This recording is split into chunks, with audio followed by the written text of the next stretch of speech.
Sortir du cas particulier de chaque métropole, et en l'occurrence pour moi c'est la métropole de Lille, et de la replacer dans une problématique nationale.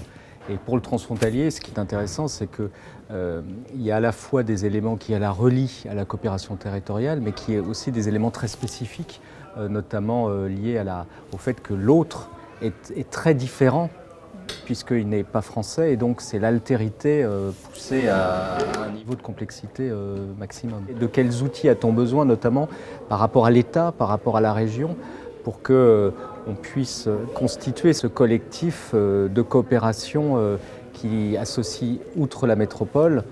également l'État et la région, pour pouvoir mieux coopérer avec l'autre, qui est, dans le cadre du transfrontalier,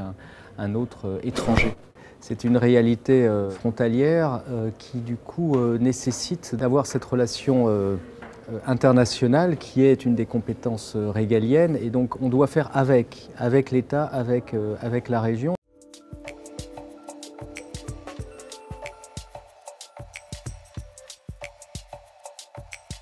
Le transfrontalier repose la question de l'Europe et de son rôle, y compris dans le rôle de constituer un cadre commun et une force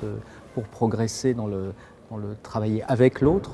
Et aussi, le transfrontalier s'interroge aussi sur les moteurs de la coopération, notamment par rapport aux programmes financiers, aux programmes stratégiques, ce que l'Europe a fortement développé et qui a donné lieu aux Interreg et à tout ce que ça a donné comme initiative. Et est-ce qu'à la limite, il n'y a pas un programme national de coopération territoriale qui pourrait reprendre le concept européen,